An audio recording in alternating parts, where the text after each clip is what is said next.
देखिए अवकलन। अब देखेंगे समाकलन। ठीक है, समाकलन या प्रति अवकलज, समाकलन या प्रति अवकलज या पूर्वंग,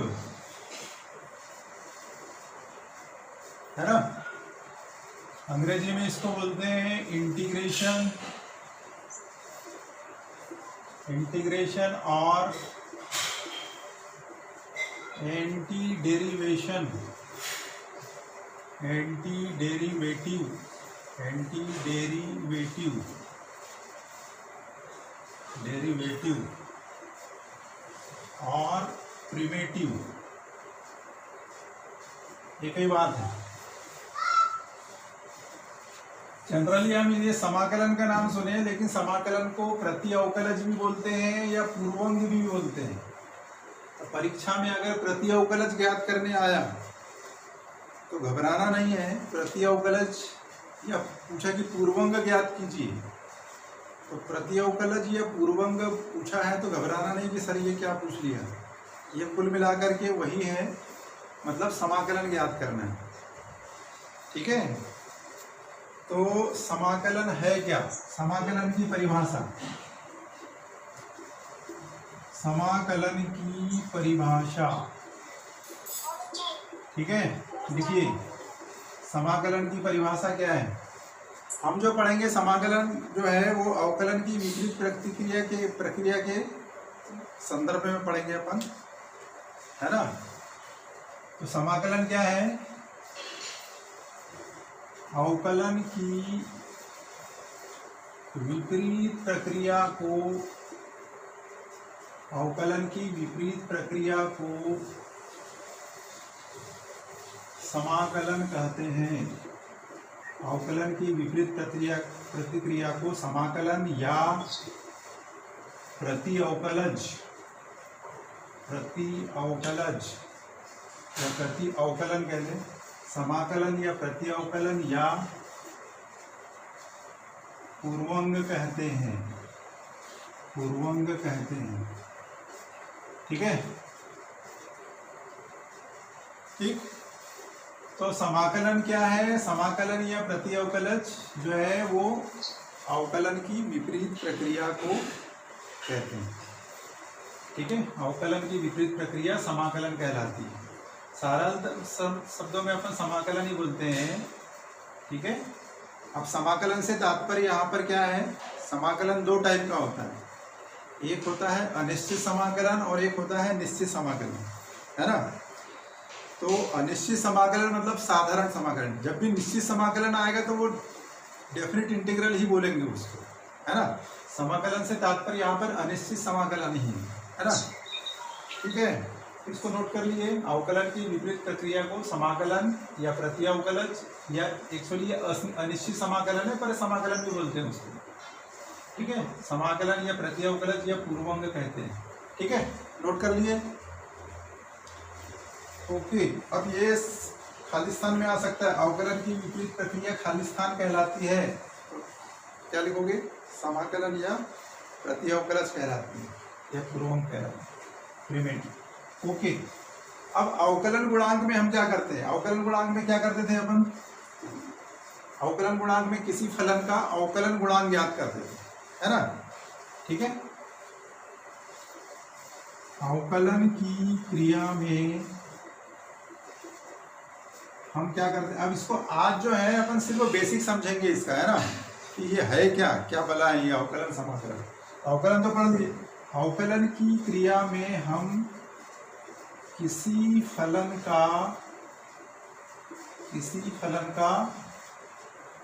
अवकलन गुणांक ज्ञात करते हैं। किसी फलन का अवकलन गुणांक ज्ञात करते हैं। ठीक है, जैसे अपन करते हैं कि अवकलन गुणांक साइन एक्स का अवकलन गुणांक क्या होता है? कॉस एक्स होता है कि नहीं? साइन एक्स का अवकलन गुणांक कॉस एक्स होता है। ठीक है, फिर cos x का अवकलन गुणांक क्या होता है? पता है तुम लोगों को? cos x का अवकलन गुणांक क्या होता है? माइनस साइन एक्स होता है। ठीक है, तो अपन एक ही पे अभी एक चर्चा करते हैं। और समाकलन की क्रिया में क्या करते हैं, समाकलन की क्रिया में समाकलन की को ज्ञात करते हैं जिसका अवकलन गुणांक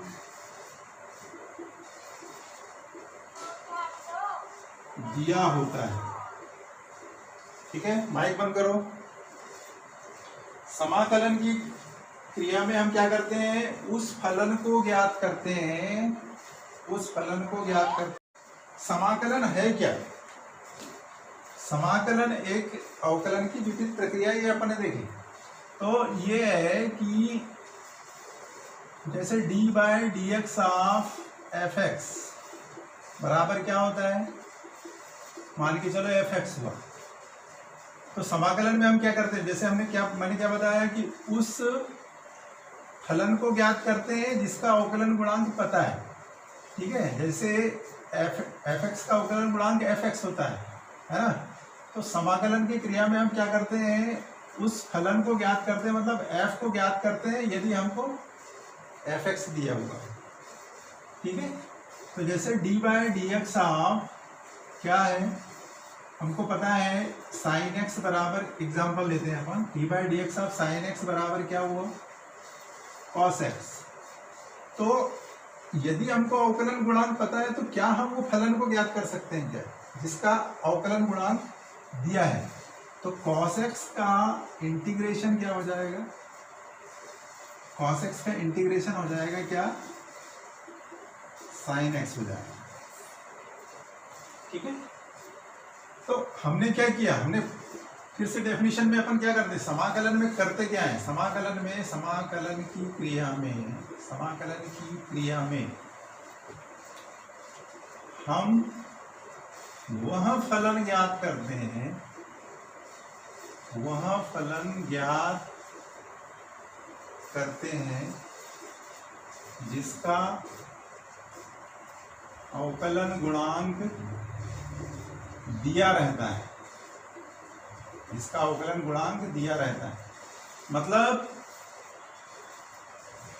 जैसे और अपन देखें तो यहाँ पर देखो, जैसे साइन एक्स का डिफरेंशिएशन क्या हुआ, कॉस एक्स। तो हम क्या ऐसा कर सकते हैं कि क्या वो फलन को ज्ञात कर सकते हैं जिसका डिफरेंशिएशन दिया है। तो समाकलन एक क्या है, समाकलन एक ऐसी क्रिया है जिसमें उस फलन को ज्ञात किया जाता है जिसका अवकलन गुणांक पता रहता है। ठीक है, तो वो फलन ज्ञात करने की क्रिया जो है वो समाकलन है। ठीक है, अब यहाँ पर देखो कि ये वाला चिन्ह क्या है, ये एक नया चिन्ह है, ये नया चिन्ह। अब ये नया चिन्ह क्या है ये, ठीक है, ये नया चिन्ह क्या है, ये इस प्रकार का जो चिन्ह है ये समाकलन का चिन्ह है ना। अब इस चिन्ह को क्यों चुना गया, समाकलन का मतलब होता है, अपन बाद में जब निश्चित समाकलन पढ़ेंगे तो समाकलन का अर्थ होता है जोड़ से होता है ना, योग, छोटे छोटे पार्टों का योग होता है ना। तो योग को अगर अंग्रेजी में क्या बोलते हैं, एस बोलते हैं, है ना। योग को क्या बोलते हैं, सम बोलते हैं।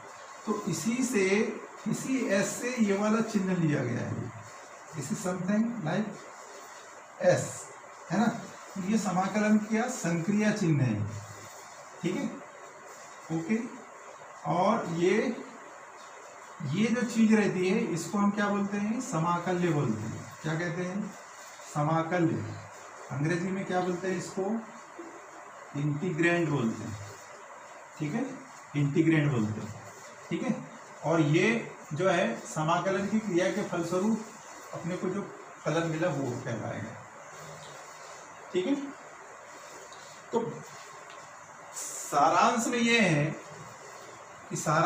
है कि यदि हमारे पास में किसी फलन का समाकलन गुणांक ज्ञात करना, मतलब उस फलन को ज्ञात करना जिसका अवकलन गुणांक हमको पता है, ठीक है। अब इसकी बेसिक डेफिनेशन से समझ लो क्या है इसका। बेसिक डेफिनेशन ये है कि यदि dy बाय डी एक्स यदि d by D x of f x बराबर एफ एक्स, तो एफ एक्स का इंटीग्रेशन जो होता है, एफ एक्स का इंटीग्रेशन क्या होता है, एफ एक्स होता है। ठीक है, तो ये एफ एक्स जो है, ये देखो ये ज्ञात हो गया हमें, मतलब इसका ये जो अवकलन गुणांक पता था उसका अगर समाकलन कर दिए तो हमको क्या मिल गया, वो फलन मिल गया। ठीक है, तो बेसिक डेफिनेशन क्या है, यदि d by D x of f x equal to f x, ठीक है, तो एफ एक्स का समाकलन, इस एफ एक्स का समाकलन क्या होगा, कैपिटल एफ एक्स होगा। अब और देख, अब ये भी तो देखते हैं ना कि अब यहाँ पर ऐसा है, अब जैसे देखो यहाँ पे एक एग्जांपल करें अपन, फिर से वही कर दें, D by D x of sine X बराबर क्या हुआ, कॉस एक्स हुआ। ठीक है, तो कॉस एक्स का समाकलन क्या हो जाएगा, क्या हो जाएगा, साइन एक्स होगा। किंतु हम यहाँ पर ऐसा भी तो हो सकता है कि D by D x of sine X plus एक संख्या ले ले, मान के चलो 1, इसका मान भी क्या होता है, इसका मान भी क्या होगा, cos x होगा। 1 का डिफरेंशिएशन क्या हो जाएगा, 0 हो जाएगा, है ना, बराबर क्या हुआ, cos x हुआ। तो cos x का इंटीग्रेशन क्या होगा, sin x प्लस 1 भी होगा, है ना।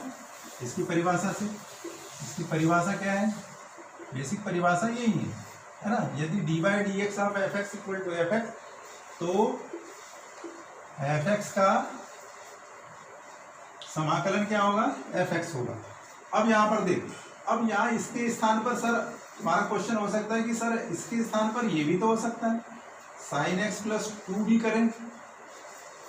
ठीक है, साइन एक्स प्लस 2 भी करें तो भी इसका मान कितना आएगा, cos x से ही आएगा। तो cos x का समाकलन क्या हो सकता है, sin x प्लस 2 भी हो सकता है। ठीक है, वैसे ही अपन क्या कर सकते हैं, 1 की जगह 2 भी ले सकते हैं, 2 की जगह 3 भी ले सकते हैं, 4 भी ले सकते हैं, 5 भी ले सकते हैं, 6 भी ले सकते हैं, ऐसे कई मान ले सकते हैं, अनंत मान ले सकते हैं।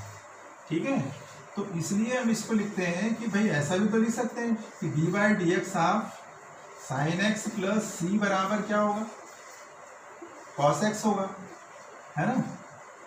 ठीक, तो कॉस एक्स का समाकलन क्या हो जाएगा, साइन एक्स प्लस सी हो जाएगा। तो एक्चुअली कॉस एक्स का जो समाकलन होता है वो क्या होता है, साइन एक्स प्लस सी होता है। इसीलिए यहाँ पे अब इसको सही रूप से लिखना क्या होगा, सही रूप से इसको ऐसा लिखेंगे कि D by D x of f x equal to f x, तो एफ एक्स का सही समाकलन क्या होगा, एफ एक्स प्लस सी होगा।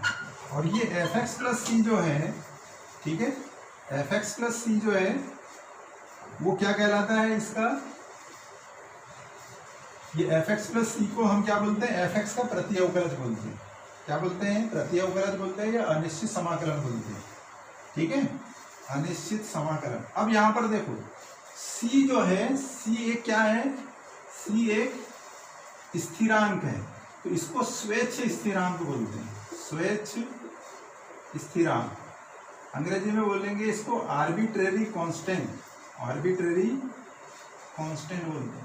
कांस्टेंट दो प्रकार के होते हैं, एक फिक्स्ड कांस्टेंट और एक आर्बिट्ररी कांस्टेंट, एक निश्चित स्थिरांक और एक स्वेच्छ स्थिरांक। निश्चित स्थिरांक मतलब जैसे पाई, ई, ठीक है, जी, ये निश्चित स्थिरांक है, फिजिक्स में होता है, गुरुत्वाकर्षण नियतांक, ये फिक्स स्थिरांक। और स्वेच्छ स्थिरांक मतलब ऐसे स्थिरांक जो अपन आर्बिट्ररी कांस्टेंट बोलते हैं उनको अंग्रेजी में, ऐसे स्थिरांक जिनका मान कुछ भी ले सकते हैं। तो यहाँ पे जैसे अपन ने सी का मान लिया, 1 लिया, 2 लिया, 3 लिया, 4 लिया, 5 लिया, 6 लिया, है ना, बहुत सारे होते हैं। तो किसी भी फलन के अनिश्चित समाकलनों की संख्या बहुत सारी होती है, अनंत होती है, लेकिन किसी फलन का अवकलन गुणांक एक ही होता है ना।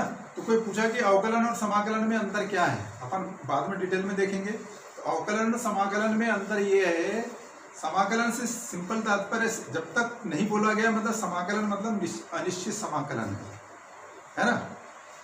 तो किसी फलन का अवकलन गुणांक एक ही होगा। यदि कोई फलन अवकलनीय है तो उसका अवकलन गुणांक एक ही होगा, लेकिन यदि कोई फलन समाकलनीय है तो उसके समाकलन गुणांक जो होते हैं वो बहुत सारे होते हैं। ठीक है, तो ये डिफरेंस हो गया अवकलन और समाकलन। ठीक है, यदि कोई फलन अवकलनीय है तो उसका अवकलन गुणांक अद्वितीय होगा, एक ही होगा। लेकिन यदि कोई फलन समाकलन के साथ ऐसे नहीं है, समाकलन में किसी फलन के बहुत सारे समाकलन हो सकते हैं। ठीक है, तो किसी फलन के बहुत सारे समाकलन ये होंगे, लेकिन उसमें अंतर सिर्फ सी का भर रहेगा, बाकी मेन पार्ट जो एफ(x) तो वही रहेगा। अंतर क्या रहेगा, सी का भर अलग अलग रहेगा, सी के मान अलग अलग होंगे। ठीक है, तो सामान्य रूप से किसी फलन का अवकलन गुणांक एक होता है, लेकिन किसी फलन का समाकलन गुणांक अनेक होते हैं, किसी फलन के समाकलन अनेक होते हैं। लेकिन उसमें एक बात ध्यान में रखना है कि एफ(x) का मान तो वही रहेगा, लेकिन अचर का फर्क आएगा। ठीक है, ये ध्यान में रखना है।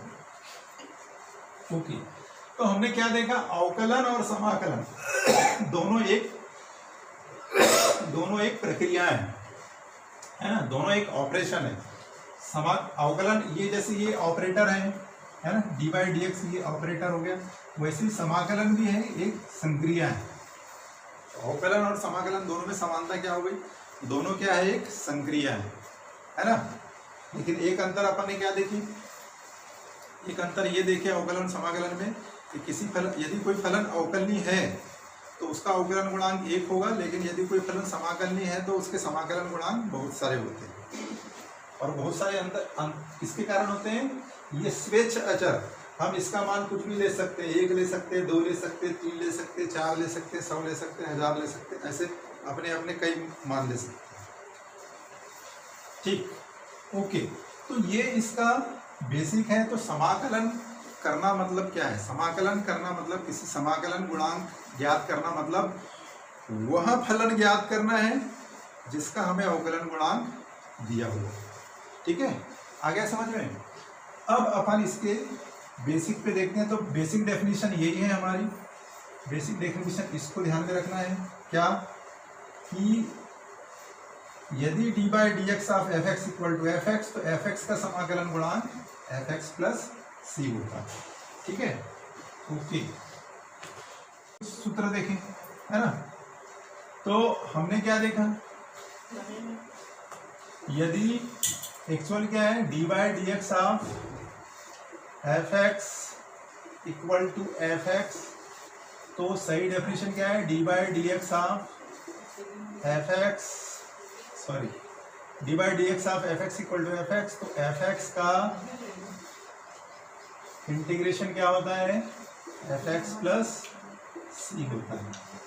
ठीक है, अब यहाँ पे कुछ यहाँ पर देख लें, फलन की अवकलज, और यहाँ पे अपन बढ़ा दें फलन की समाकलन या प्रति अवकलज या पूर्वंग। ठीक है, इंटीग्रेशन और एंटी डेरिवेटिव और प्रिमिटिव। अगर कुछ प्रिमिटिव वगैरह पूछा तो घबराना नहीं, वो कुल मिलाकर के समाकलन पूछा। अब यहाँ पर देखो, इससे देखें तो अपन डेरिवेशन देखते जाते हैं, मतलब फार्मूले देखते जाते हैं। अब यहाँ पर देख, dy/dx of x⁴n+1 upon n+1 का समाकलन अवकलन क्या होता है। ठीक, इसका अवकलन क्या होगा, x⁴n+1 अपॉन n+1 का डिफरेंशिएशन। तो ये 1 अपॉन n+1 तो कॉमन निकल जाएगा, कांस्टेंट है ना। अब x⁴n+1 का क्या होगा, n+1 x⁴n। समझ में लोग, और पता ही नहीं होता कि समाकलन का मतलब क्या है। ठीक है, अब यहाँ पर देख, अब अपन बहुत सारे समाकलन के सूत्र देखेंगे। तो dy/dx of x⁴n+1 upon n+1 बराबर क्या होगा, 1 अपॉन n+1 x⁴n+1। तो इसको काट दिए, है ना। तो इसका अवकलन क्या मिला, ये मिला। तो इसका प्रति अवकलज क्या होगा, इसका प्रति अवकलज क्या होगा, x की घात n का समाकलन क्या हो जाएगा, x की घात n+1 upon n+1 plus c। यही डेफिनेशन, ठीक है।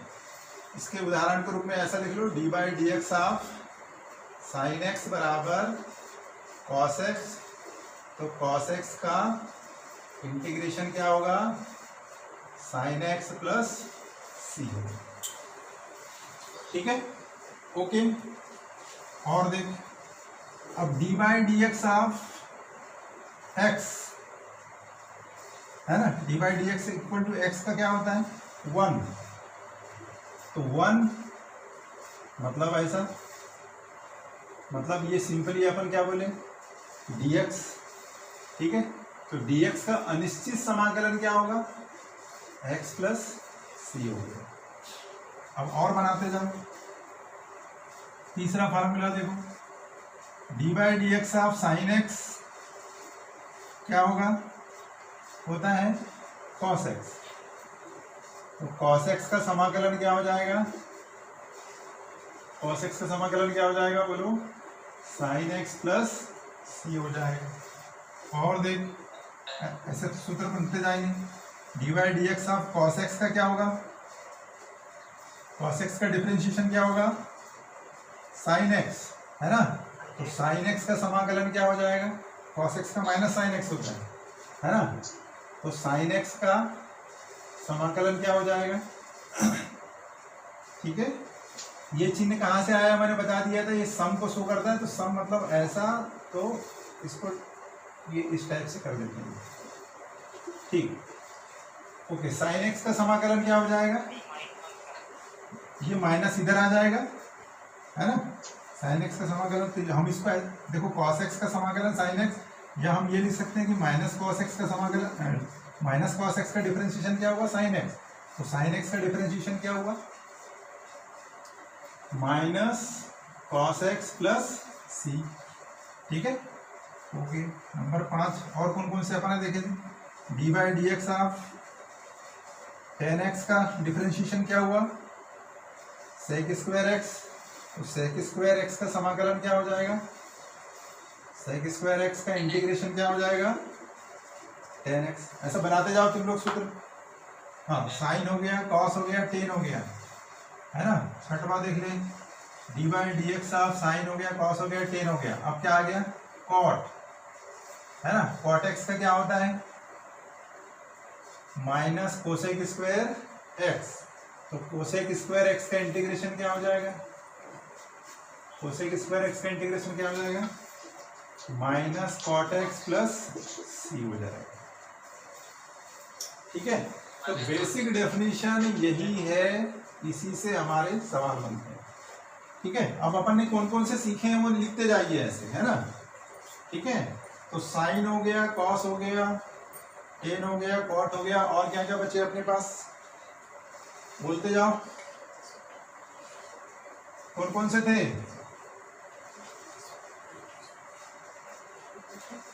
और कौन कौन सा बच गया, सातवां क्या बचा, d/dx of sine cos tan cosec sec. Sec x का डिफरेंशिएशन क्या होता है, sec x into tan x, है ना। तो sec x into tan x का इंटीग्रेशन क्या हो जाएगा बोलो, सेक एक्स प्लस सी, ठीक। फिर आठवां, d/dx of cosec x. Cosec x का डिफरेंशिएशन क्या होता है बोलो, पढ़ना है। फिर नौवां देखो, d/dx ऑफ, और क्या पढ़े थे, साइन कॉस टेन ट्रिग्नोमेट्रिक हो गए, एक्स का डिफरेंशिएशन क्या था, एक्स। तो एक्स का एंटी डेरिवेटिव क्या होगा, एक्स ही होगा, ठीक है। एक्स का एंटी डेरिवेटिव एक्स ही होगा। फिर 10वां देखो, d/dx ऑफ, और क्या कहते हैं, sine inverse x. Sine inverse X का डिफरेंशिएशन क्या था, 1/√1 - x², है ना। तो 1/√1 माइनस एक्स स्क्वायर का इंटीग्रेशन क्या हो जाएगा, साइन इनवर्स एक्स। ठीक है, फिर 11वां देखो, D by D x of cos inverse x. Cos inverse X का डिफरेंशिएशन क्या होता है, -1/√1 माइनस एक्स स्क्वायर, है ना। ठीक है, तो -1/√1 minus x square D X का क्या हो जाएगा, कॉस इनवर्स एक्स हो जाएगा। ठीक है, फिर 11वां, D by D x of tan inverse X. Tan inverse X का डिफरेंशिएशन क्या था, 1/1 प्लस एक्स स्क्वायर। ये सब पढ़े ना अपन ने, तो इसलिए 1/1 प्लस एक्स स्क्वायर का इंटीग्रेशन क्या आ जाएगा, टेन इनवर्स एक्स प्लस सी। यहाँ सब में सी चलते रहेगा, प्लस सी। ठीक है, ये D by D x of 12वां देखें, D by D x of cot inverse X. Cot inverse X का डिफरेंशिएशन क्या था, -1/1 प्लस एक्स स्क्वायर। तो -1/1 प्लस एक्स स्क्वायर का इंटीग्रेशन क्या हो जाएगा, कॉट इनवर्स एक्स। 13वां देखें, D by D x of हो गया sec inverse X. Sec inverse X का क्या था,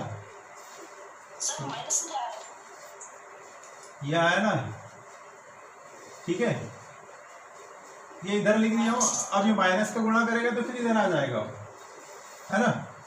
इसको ऐसा भी लिख सकते हैं, 1/1 plus X square D X का integration minus cot inverse X plus C भी होता है। ठीक है, ऐसे D by D x of sec inverse X क्या होता है, 1/x स्क्वायर माइनस 1। तो इसका डिफरेंशिएशन क्या हो जाएगा, इंटीग्रेशन क्या हो जाएगा, 1/√x स्क्वायर माइनस 1 का इंटीग्रेशन क्या हो जाएगा, x sec inverse x plus C हो जाएगा। ठीक है, फिर और लेते हैं, D by D x of पूरे इनवर्स हो गए। और क्या क्या पढ़े, cosec inverse X. Cosec inverse X का क्या था,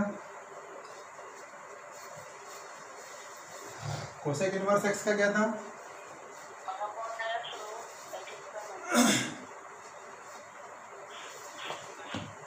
कोसेक इनवर्स एक्स का -1/x√x स्क्वायर माइनस 1, है ना। तो 1/x√x स्क्वायर माइनस 1 का इंटीग्रेशन हो जाएगा minus cosec inverse X plus C. ठीक है, ये सब हो गए। अब पूरे साइन हो गए, पूरे इनवर्स हो गए। अब और देख क्या क्या रह गए अपने पास, और कौन कौन से पढ़े थे, D by D x of log x. ठीक है, लॉग एक्स का क्या था, 1/x, है ना। तो 1/x का समाकलन क्या हो जाएगा, log x प्लस सी हो जाएगा। ठीक है, ओके।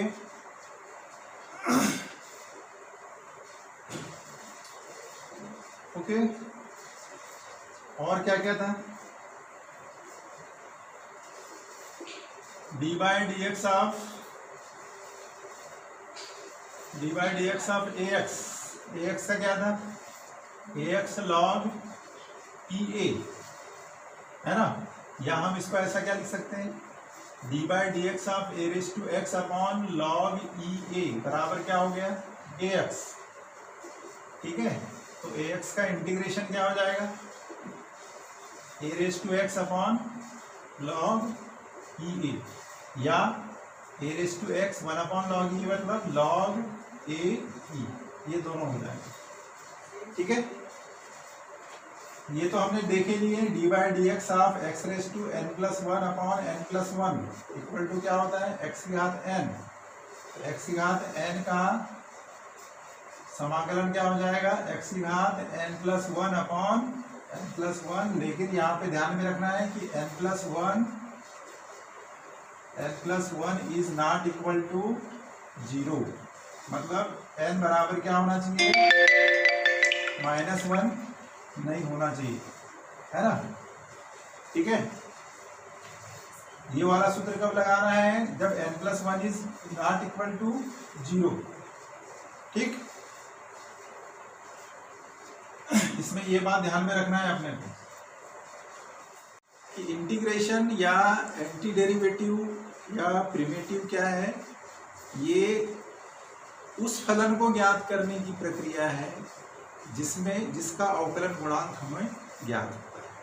ठीक है, और सारांश क्या है, अवकलन में हम क्या करते हैं, किसी फलन का अवकलन गुणांक ज्ञात करते हैं, लेकिन समाकलन में हम उस फलन को ज्ञात करते हैं जिसका अवकलन गुणांक हमें पता होता है। ठीक है, आगे जो है, आगे के लेक्चर में मैं इसकी और भी प्रॉपर्टीज बताऊंगा, उसको अपन बेसिक को ध्यान रखते हैं, फिर आगे बढ़ेंगे।